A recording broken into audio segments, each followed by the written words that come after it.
বাংলাদেশকে নাকি আইসিসি আল্টিমেটামই দিয়ে দিয়েছে, যেখানে বলা হয়েছে ভারতে গিয়ে বিশ্বকাপ খেলতে হবে, তা না হলে পয়েন্ট কাটা যাবে। তবে বিসিবি সেসব দাবি উড়িয়ে দিয়েছে, উল্টো বিসিবির মতামতকে গুরুত্ব দিচ্ছে আইসিসি। 2026 বিশ্বকাপে বাংলাদেশ খেলবে কিনা তা নিয়ে ধোঁয়াশা এখনও কাটেনি।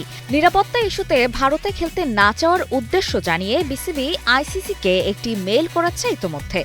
বিসিবি এবার জানিয়েছে বোর্ডের চাওয়া ও মতামতকে যথেষ্ট গুরুত্ব দিচ্ছে আইসিসি। বিষয়টি বিসিবি জানতে পেরেছে আইসিসির পাঠানো বার্তা থেকে। সেখানে ক্রিকেটের সর্বোচ্চ নিয়ন্ত্রক সংস্থা জানিয়েছে, টুর্নামেন্টে যেন বাংলাদেশ দল পূর্ণাঙ্গভাবে ও নির্বিঘ্নে অংশগ্রহণ করতে পারে সেটা নিশ্চিত করতে তারা দৃঢ়ভাবে প্রতিশ্রুতিবদ্ধ। বিসিবি একটি বিবৃতিতে বিষয়টি জানিয়েছে।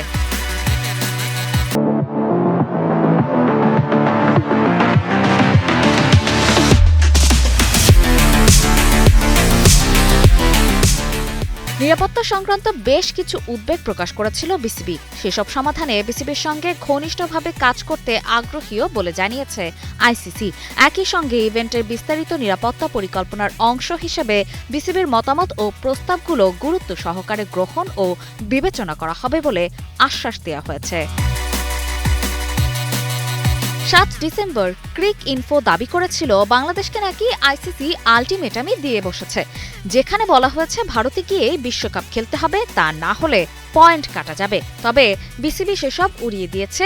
বিসিবির কথা, এ ধরনের দাবি সম্পূর্ণ মিথ্যা, ভিত্তিহীন। বোর্ডের কথা, আইসিসির সঙ্গে যেভাবে যোগাযোগ হচ্ছে তার আসল বিষয়বস্তু বা ভাষার সঙ্গে এসব দাবির কোনো মিল নেই। বিসিবির আশা, পারস্পরিক বোঝাপড়ার মাধ্যমে একটি বাস্তবসম্মত ও সৌহার্দ্যপূর্ণ সমাধান আসবে, যার ফলে বাংলাদেশও আইসিসি টি-20 বিশ্বকাপে সফলভাবে অংশ নিতে পারবে। বিশ্বকাপে বাংলাদেশ আছে সি গ্রুপে। এই গ্রুপে বাংলাদেশের প্রতিপক্ষ নেপাল, ইতালি, ইংল্যান্ড ও ওয়েস্ট ইন্ডিজ। প্রথম 3 ম্যাচ কলকাতায় ও একটি ম্যাচ মুম্বাইয়ে হওয়ার কথা ছিল, তবে সম্প্রতি ভারতের নিরাপত্তা ঝুঁকি তৈরি হওয়ার ফলে এখন সেখান থেকে খেলতে অস্বীকৃতি জানিয়েছে বিসিবি। অপর্ণা বর্ষা, কালের কণ্ঠ।